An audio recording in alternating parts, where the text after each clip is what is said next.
Cada año se cultivan más de 100.000 toneladas de amaranto en el mundo. Y no es solo un grano cualquiera, es el alimento de los dioses que los aztecas ya consumían hace siglos. Contiene un compuesto único, escualeno, que combate el envejecimiento. Y lo mejor de todo, crece en el desierto sin fertilizantes.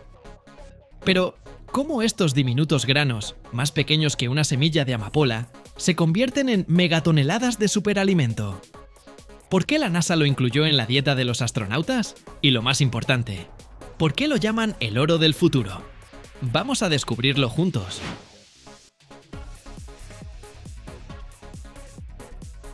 El amaranto es una planta con una historia milenaria.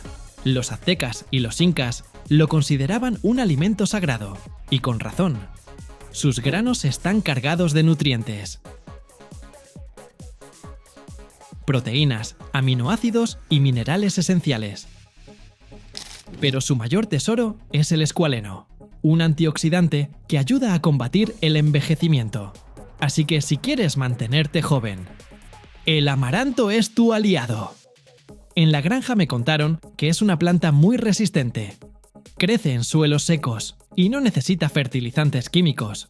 Pero hay un truco: la siembra debe hacerse correctamente. Las semillas son tan pequeñas que parecen polvo. Por eso, los agricultores usan sembradoras especiales que las distribuyen uniformemente en la tierra.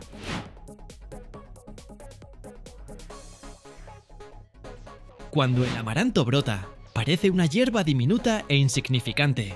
Pero no te dejes engañar. Crece rápido y se convierte en enormes arbustos con flores vibrantes. Y sí, los campos de amaranto existen, y son un espectáculo impresionante.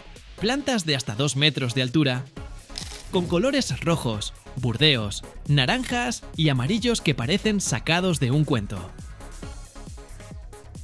Se cultiva en muchas partes del mundo: en México, Perú, Estados Unidos, India, China y algunos países de Europa.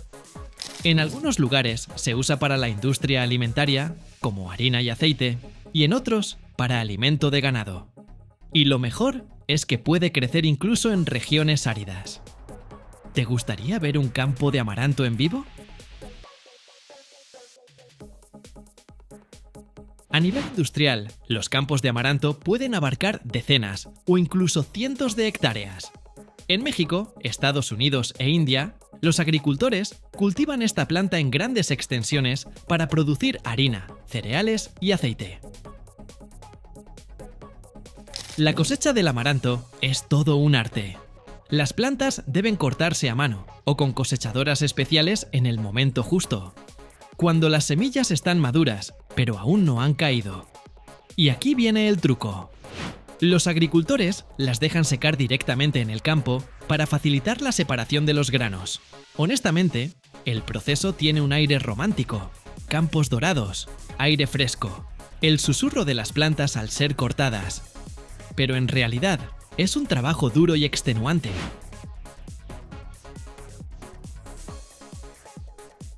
El amaranto madura entre 90 y 150 días, dependiendo de la variedad, el clima y el uso final. Las variedades tempranas están listas en unos 90 o 100 días, ideales para la producción de grano. Las variedades intermedias tardan entre 110 y 120 días, mientras que las tardías pueden requerir hasta 150 días, sobre todo en climas fríos o cuando se cultivan para biomasa o decoración. La cosecha suele realizarse a finales del verano o inicios del otoño, cuando las semillas están completamente formadas. Luego, los granos pasan por máquinas clasificadoras gigantes que los separan de las cáscaras. En la granja, me mostraron unos enormes tambores giratorios que giran a gran velocidad, dejando el grano limpio y listo para el siguiente paso.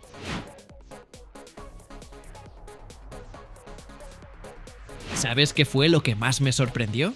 Que las semillas de amaranto son tan livianas que un simple soplo de viento puede hacerlas volar durante el proceso de clasificación. Por eso, se requiere muchísima concentración para manipularlas correctamente. Después de la limpieza, el amaranto se convierte en la base de muchos productos: cereales, harina, aceite. Su aceite es especialmente valioso y se usa incluso en cosmética. La harina de amaranto es perfecta para hacer pan sin gluten, una opción excelente para quienes tienen restricciones alimentarias. Los mayores productores de harina de amaranto están en India, México y China. ¿Te imaginas una panadería llena de productos hechos con este superalimento? Los cereales de amaranto tienen un ligero sabor a nuez y son ideales para preparar desayunos, guarniciones y hasta sopas. En Estados Unidos, donde los productos orgánicos son muy populares, el amaranto ha ganado gran fama. Su aceite es una auténtica estrella.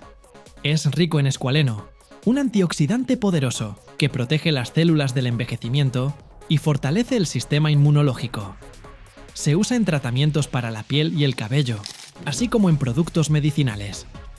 También tiene beneficios para la salud cardiovascular, ya que ayuda a reducir el colesterol. Los principales productores de aceite de amaranto se encuentran en Estados Unidos y Alemania.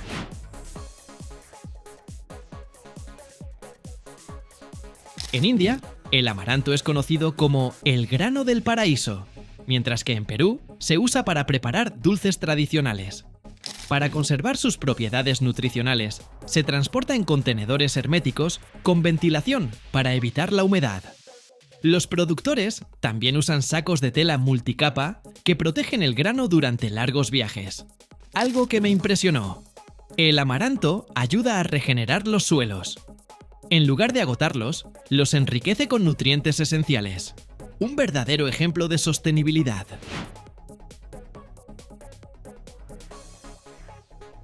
El amaranto suele crecer hasta 1,5 metros o 2,5 metros de altura, pero en 2007, en la ciudad de Rhinebeck, Estados Unidos, se registró una planta de 8,5 metros.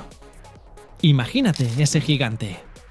Conocido como el trigo de los aztecas o el pan de los incas, ha sido un cultivo esencial en América Latina por más de 8.000 años. El amaranto ganó su estatus de superalimento gracias a diversas tendencias en nutrición. En los años 70, la NASA lo incluyó en la dieta de los astronautas por su alto valor nutricional y facilidad de almacenamiento. Hoy, con la creciente demanda de alimentos sin gluten y ricos en antioxidantes, su popularidad se ha disparado. Ahora, cada vez que veo un paquete de amaranto en el supermercado, pienso en todo el esfuerzo que hay detrás de cada semilla. Y honestamente, vale la pena probarlo al menos una vez en la vida. ¿Y tú, ya lo has probado? Cada año se cultivan más de 200 toneladas de flores de Anchan en todo el mundo, y la demanda de esta bebida crece a un ritmo de 30% anual. Pero, ¿qué tiene de especial? Solo imagina. Viertes agua hirviendo sobre sus pétalos azules y el líquido adquiere un tono azul brillante.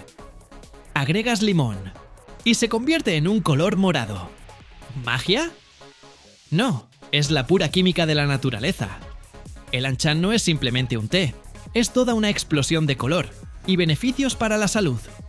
Se cultiva a mano, se seca con una técnica especial y se exporta a todos los rincones del planeta. ¿Cómo se logra esta bebida tan única? Vamos a descubrirlo. ¿Te suena? Tal vez no lo reconociste de inmediato, porque la palabra Anchan no se utiliza en los países hispanohablantes. Proviene del idioma tailandés. En nuestro mundo hispano se suele llamar té de guisante de mariposa o simplemente clitoria por la planta Clitoria ternatea. ¿Por qué este té está robándose el corazón de tanta gente a nivel internacional? Cuando sumerges las flores en agua hirviendo, el agua se vuelve de un azul intenso. Tan impactante que dan ganas de sacarle foto y subirla a redes sociales al instante. Si además le echas un chorrito de jugo de limón, el té pasa a ser morado. Es química, sí, pero una química que provoca antojo. Y si le agregas un poco de azafrán, el líquido se torna verde. El Anchan está repleto de antioxidantes, ayuda a combatir el estrés e incluso mejora la memoria. Al adentrarte en un campo de Anchan, Lo primero que notas son las flores de la Clitoria ternatea, de un azul intenso y pétalos aterciopelados. Precisamente de ahí sale este té. La planta se cultiva sobre todo en el sudeste asiático, principalmente en Tailandia, Vietnam e Indonesia. Cada año, Tailandia exporta más de 200 toneladas de flores de anchan secas. La demanda crece cerca de un 30% al año. Hoy por hoy, los mayores consumidores son Estados Unidos, Europa y China. Resulta curioso que la clitoria también se cultive como planta ornamental y para distintos usos tradicionales, por ejemplo, para la elaboración de tintes naturales. En las plantaciones no suele ser el cultivo principal, sino más bien un complemento. Sin embargo, su popularidad como ingrediente para tés, cócteles e incluso postres va en aumento. ¿Crees que es algo complicado? En realidad, la Clitoria ternatea es bastante resistente. Crece incluso en suelos pobres, no requiere mucha agua y tolera bien el calor. Esto permite un cultivo más ecológico, sin necesidad de toneladas de agroquímicos. De hecho, el té azul suele ser la elección de quienes buscan cuidar el planeta. Y además es bueno para el cuerpo. Las flores se recogen a mano. Sí, a mano, para no dañar los delicados pétalos. Luego se secan al sol o con dispositivos especiales. Lo más meticuloso es recogerlas al amanecer, dejarlas marchitar un poco bajo el sol y terminar el secado por la noche en un espacio cerrado. Más tarde se enrollan a mano para que, al preparar la infusión, esos pétalos azules se abran en tu taza. ¡Atención! El método de secado influye en el sabor y el aroma. Por ejemplo, el secado al sol aporta ligeras notas de miel al té. Tras el secado, las flores pasan por máquinas especiales y luego se envasan en paquetes herméticos. Así se evita la entrada de humedad, que podría ocasionar moho o pérdida de color. Para conservar su aroma y sus cualidades, a menudo se opta por empaques al vacío o materiales que bloquean la luz y la humedad. ¿Cómo se bebe el anchan de la manera correcta? Si piensas que es cuestión de echarle agua y listo, te equivocas. Hay varias formas interesantes de prepararlo. La clásica consiste en usar unas 5 o 7 flores por taza de agua hirviendo y dejar reposar 5 minutos. Para un efecto refrescante, deja que el té se enfríe, agrégale un poco de miel y menta, o hielo con limón o lima. Ese es el estilo más popular en la tierra de origen del anchan. Otra opción es mezclarlo con leche de coco, logrando una bebida suave, ligeramente dulce. Los cócteles con anchan no son solo tragos originales, sino un verdadero espectáculo de color. Los pigmentos que se emplean en estas mezclas, principalmente los antocianos presentes en las flores, brindan un azul o morado intenso, según la acidez. Los cócteles con Clitoria ternatea se han vuelto populares precisamente por este cambio de color tan llamativo, que cautiva a cualquiera en una fiesta o evento especial. Además, aportan sabores frescos y experiencias únicas. Gracias a sus efectos coloridos y a la posibilidad de combinarlos con frutas y especias, los cócteles con anchan son ya los favoritos no solo en Tailandia, sino en todo el mundo. Por lo general, las flores de anchan secas se transportan por vía marítima o aérea. En los contenedores se controla la temperatura y la humedad para mantener la calidad del producto. Para envíos de larga distancia, se utilizan contenedores refrigerados o con condiciones controladas que garantizan su conservación óptima. Cuando se trata de grandes volúmenes, lo más frecuente son los envíos marítimos. Las flores secas se embalan en cajas de cartón, que se fijan cuidadosamente, y se cargan en contenedores o bodegas de barcos de gran tamaño. Incluso puede mantenerse cierto nivel de humedad para evitar que se sequen en exceso. Para un transporte más rápido, y sobre todo cuando son lotes pequeños, se recurre al envío aéreo. En estos casos, el embalaje suele ser más compacto, y las empresas transportistas se encargan de mantener las condiciones apropiadas para el producto, temperatura, humedad e incluso nivel de oxígeno, si es preciso. Además, las cajas se revisan para evitar daños que arruinen las flores. Algunos lo llaman anchan, otros té azul. Y hay quienes prefieren decirle el milagro tailandés. En Vietnam se conoce como Chum Chu. ¿Verdad que suena bonito?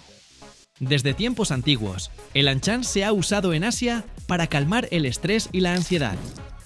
También ayuda con el exceso de peso, porque contiene un antioxidante que favorece la quema de calorías acelerando el metabolismo. En cuanto a sabor, resulta bastante neutro, con un toque herbáceo. El anchan, o Clitoria ternatea, es un producto natural repleto de beneficios, aunque hay ciertos grupos que deben tener precaución. Aquí van algunas categorías de personas que o bien deberían abstenerse, o bien consultar a su médico antes de tomarlo. Mujeres embarazadas o en periodo de lactancia, personas con alergias, quienes estén bajo medicamentos para controlar la presión arterial y quienes tengan problemas estomacales. En ocasiones, en las tiendas se ve el polvo de anchan, también llamado matcha azul. Se obtiene al secar las flores y luego molerlas hasta conseguir un polvo fino. Durante el secado se conservan todas las propiedades beneficiosas, como sus cualidades antioxidantes y antiinflamatorias, además de su color azul natural, muy atractivo para múltiples recetas culinarias. El té de anchan brinda calma, purifica cuerpo y mente, y su hermosura simplemente cautiva. Es una bebida que no solo forma parte de la rutina diaria, sino que se convierte en un pequeño ritual. Un momento de conexión con la belleza natural y con el bienestar que nos ofrece. Amigos, ¿alguna vez se han preguntado de dónde viene la clorella? Ese polvo verde mágico que todos parecen estar comprando para desintoxicarse, tener energía o incluso una piel más suave. Bueno, les confieso que yo tampoco lo sabía, hasta que visé una fábrica donde la producen, y lo que descubrí fue simplemente fascinante. Esta pequeña alga es una verdadera estrella. Desde su cultivo hasta convertirse en un producto lleno de beneficios, el proceso te deja sin palabras. Ok, empecemos desde el principio. ¿Qué es la clorella? Es una microalga unicelular que vive en el agua y contiene más clorofila que cualquier otro organismo vivo. Respira dióxido de carbono, absorbe luz solar y produce oxígeno. Una maravilla de la naturaleza. Por cierto, la clorella existe desde hace más de 2000 millones de años. Ha sobrevivido a todo: erupciones volcánicas, eras glaciales, y ahora, en el siglo XXI, es una estrella del mundo saludable. De verdad, la primera pregunta que me vino a la mente fue: ¿quién en su sano juicio pensó en comer esto? ¿Algo que parece limo extraterrestre? Claro, probémoslo. ¿Fue así como empezó todo? Resulta que todo comenzó por la necesidad de resolver problemas de alimentación global. En los años 1940, después de la Segunda Guerra Mundial, el mundo enfrentaba una gran pregunta: ¿cómo alimentar a una población en rápido crecimiento? Las tierras para agricultura eran limitadas, los recursos escasos, y el hambre azotaba muchas regiones. Aquí es donde las algas entraron en escena. Científicos de varios países comenzaron a investigar microorganismos que pudieran ser una fuente de proteínas, y la clorella destacó por su rápido crecimiento y alto contenido nutricional. Pero, siendo honestos, los primeros experimentos no fueron un éxito culinario. Inicialmente, la clorella se trituraba en una pasta o se añadía a sopas. ¿Las opiniones? Digamos que no hubo mucho entusiasmo. Tenía un sabor y una textura bastante peculiares, parecidos al musgo húmedo. Sin embargo, los científicos no se dieron por vencidos. Buscaron formas de hacerla no solo comestible, sino también deliciosa. Así, empezaron a secarla, molerla y mezclarla con otros ingredientes. Y de ahí nació el polvo de clorella que conocemos hoy. Cuando en los años 70 se puso de moda el estilo de vida saludable, la clorella se convirtió en un descubrimiento para veganos, atletas y cualquier persona en busca de una fuente de proteína vegetal y nutrientes. La llamaron superalimento, y hoy la bebemos en batidos, la tomamos en cápsulas e incluso la añadimos a postres. Así que su versión comestible es el resultado de ciencia, perseverancia y quizá un poco de locura. ¿Quién sabe?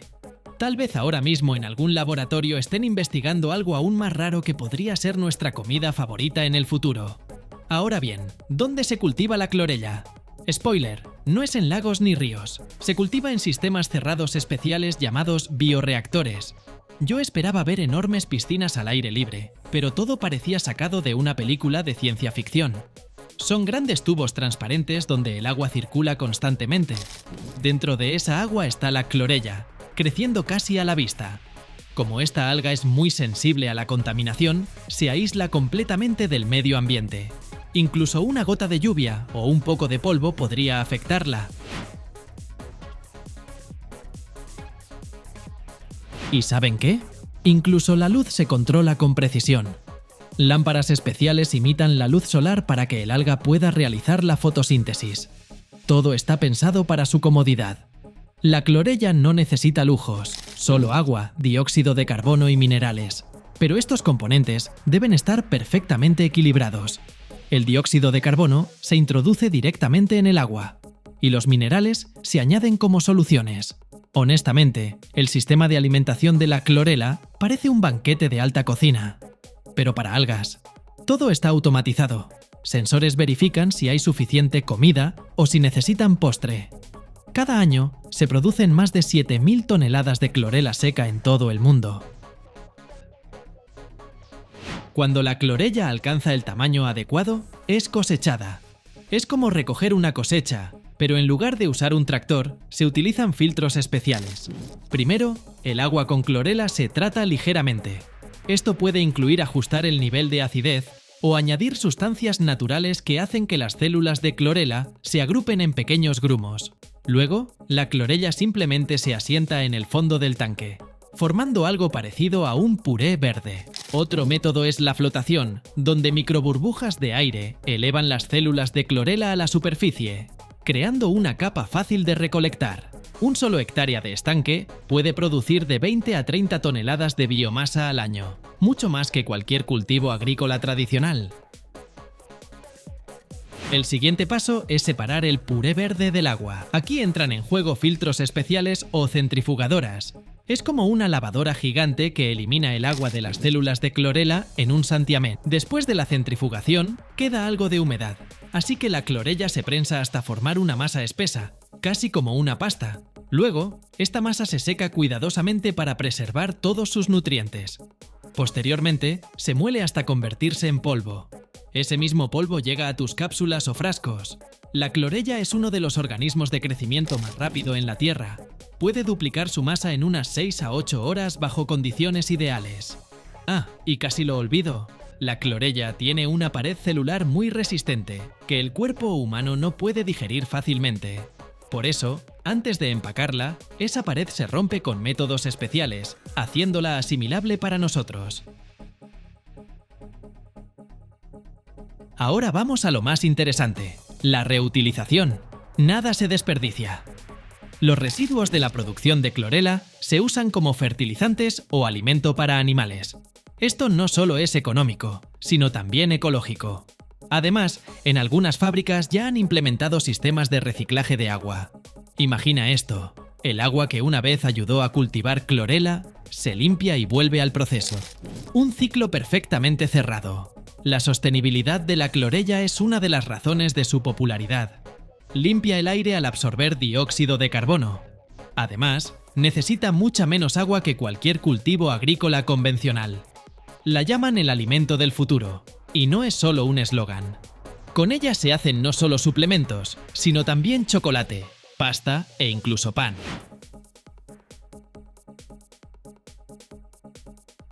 Honestamente, nunca imaginé que el proceso de cultivar clorella fuera tan complejo.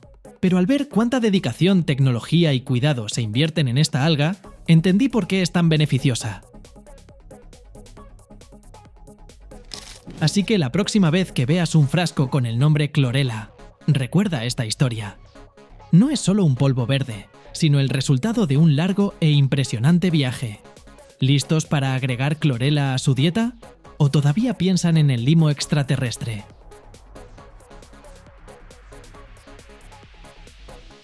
Imagínate esto.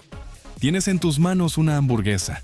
Su jugosidad, aroma y textura te hacen pensar que es, sin duda, carne de res. Pero aquí viene la sorpresa. Ningún animal tuvo que ser sacrificado para crearla. Este pedazo de felicidad está hecho de plantas, y no es magia culinaria, sino una revolución en la alimentación. Gracias a empresas como Beyond Meat e Impossible Foods, ingredientes como chícharos, soya o incluso hongos se transforman en carne que engaña hasta al más experto. ¿Cómo lo logran? ¿Por qué está cambiando el futuro del planeta? Quédate con nosotros y descubre cómo se crea la comida del futuro. Todo comienza con proteínas de origen vegetal, guisantes, soja o incluso hongos. En los laboratorios, estos ingredientes se transforman en algo completamente extraordinario: fibras texturizadas que imitan a la perfección la carne.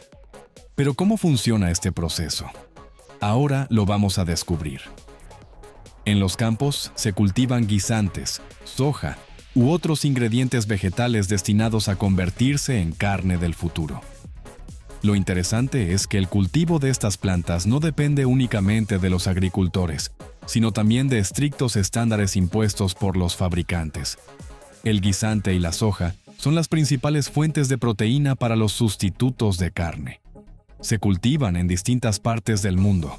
Los guisantes provienen a menudo de Canadá, líder mundial en su producción. Por su parte, la soja procede mayoritariamente de Estados Unidos, Brasil o Argentina.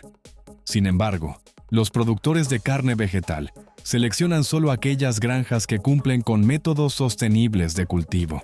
Para ellos, es esencial que las plantas se cultiven sin el uso de pesticidas o herbicidas dañinos. A diferencia de los chícharos y la soya, que requieren grandes extensiones de terreno, los hongos son otra historia. Se cultivan en ambientes controlados, con estricta supervisión de humedad, temperatura y luz. Crecen más rápido que los granos, necesitan poca agua y tierra, y son una fuente de proteína increíblemente ecológica. Después de la cosecha, los cultivos se procesan y empacan cerca de los lugares de recolección para mantener su frescura y minimizar pérdidas. Para el transporte, se utilizan contenedores secos o refrigerados, según el caso. La logística está diseñada para reducir la huella de carbono, un objetivo clave para las marcas conscientes del medio ambiente. Empresas como Beyond Meat e Impossible Foods trabajan con proveedores que cuentan con certificaciones de sostenibilidad. Esto asegura que los cultivos no agoten los suelos ni contribuyan a la deforestación. Además, se realizan rigurosos controles para evitar alérgenos y modificaciones genéticas. Muchas marcas prefieren mantener sus productos libres de transgénicos, atrayendo así a consumidores conscientes. Para producir 1 kilogramo de carne vegetal, se requieren alrededor de 500 gramos de chícharos o soya. En comparación, producir un filete de res convencional demanda decenas de kilos de alimento para ganado. El protagonista aquí es la proteína de chícharo. Se seca, se muele y se descompone en sus componentes principales. Primero, los chícharos se secan de manera natural o con secadores industriales que utilizan aire caliente. Este paso es crucial para el almacenamiento a largo plazo, ya que la materia prima no debe contener más del 10 o 12% de humedad, para evitar que se eche a perder. ¿Volumen? Las fábricas procesan toneladas de chícharos cada día. Por ejemplo, una planta promedio puede manejar entre 100 y 200 toneladas diarias. Los chícharos se descascaran y luego se muelen en molinos especiales.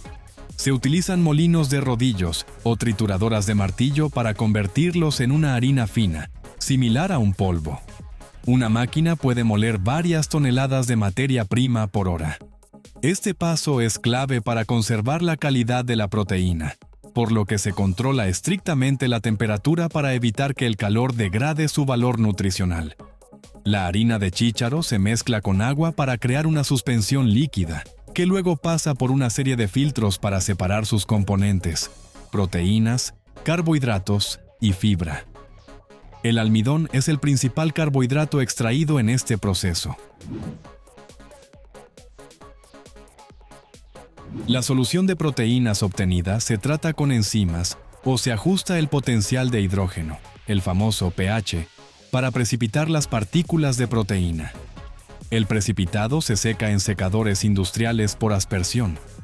Estas máquinas alcanzan temperaturas de hasta 200 grados Celsius, pero la proteína se enfría al instante, preservando su estructura.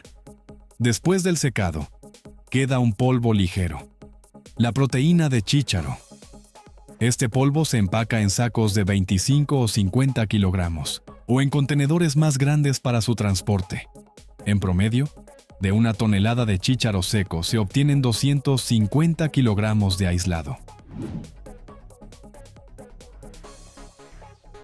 Para crear carne vegetal a base de soya, se utilizan tecnologías similares que logran una textura, sabor y apariencia muy parecidas a la carne animal.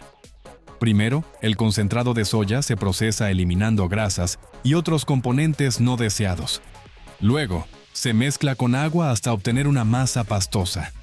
Cuando se trata de hongos, los más comunes son las setas de ostra, champiñones o micelio. Los hongos se cultivan en sustratos orgánicos como madera, paja o tallos de maíz, lo que los convierte en una opción ecológica y de rápido crecimiento. En los invernaderos se mantiene una alta humedad y temperatura, lo que favorece su desarrollo rápido.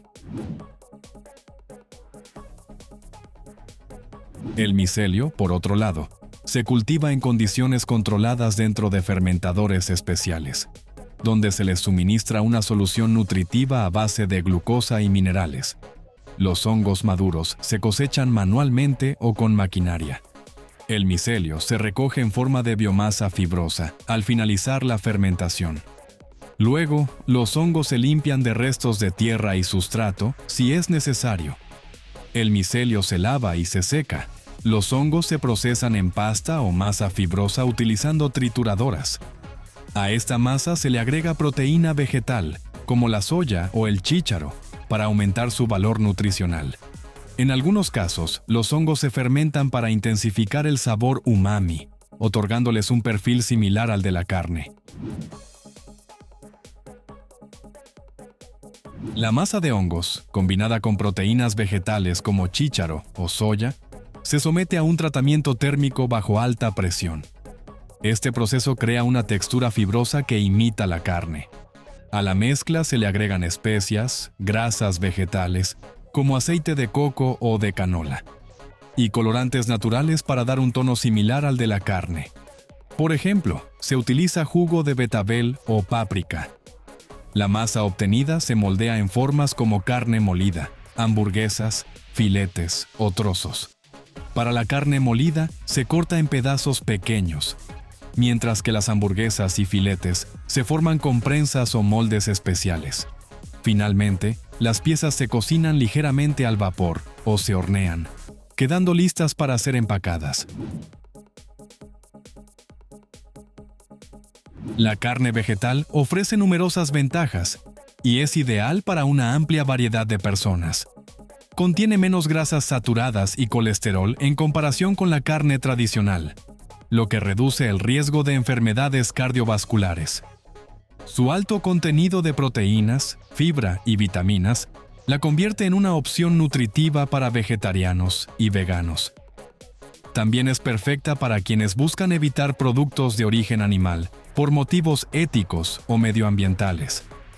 Además, los productos sin gluten ni lactosa son ideales para personas con restricciones alimenticias. Y por último, esta alternativa puede ser clave para alimentar a una población mundial en constante crecimiento, utilizando recursos de manera más eficiente.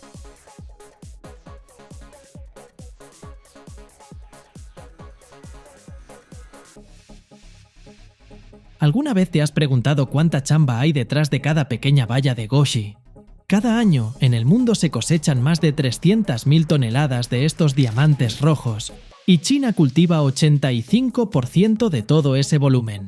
En una sola granja, la superficie de las plantaciones puede llegar a 10.000 hectáreas. Imagina eso, sería como 20.000 canchas de fútbol. Lo más curioso es que para recogerlas no se usan máquinas. Cada valla se corta a mano con sumo cuidado. Así que prepárate. Descubre todos los secretos sobre cómo se cultivan, se cosechan y se secan estas goji en nuestro video.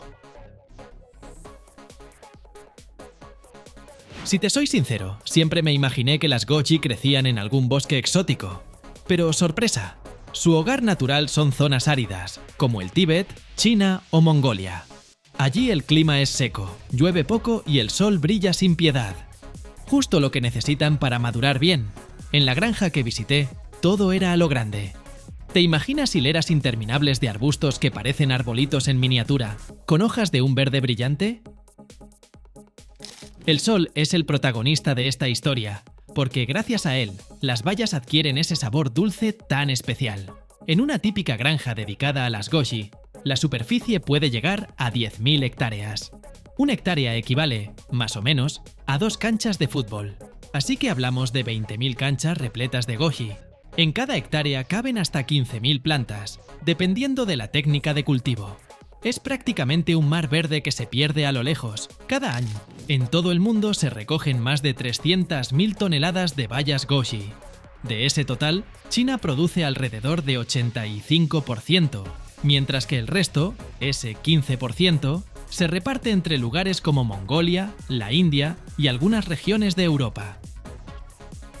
China exporta cerca de 95.000 toneladas de bayas goji cada año. Sus principales clientes son Estados Unidos, Alemania, Japón y Corea del Sur. Y aquí viene algo curioso. La goji se cultiva a partir de semillas diminutas, tan chiquitas que parecen migas de galleta, aunque a veces también usan esquejes. Los agricultores ponen especial atención al tipo de suelo. Quieren algo suelto, con buena presencia de arena y excelente drenaje. Además, estas plantas casi no necesitan fertilizantes químicos, todo es muy natural. ¿Y el agua? Ese es otro tema interesante. Como son originarias de zonas secas, no requieren sistemas de riego complicados. Basta con algo de agua de vez en cuando, y listo. Así de resistentes son.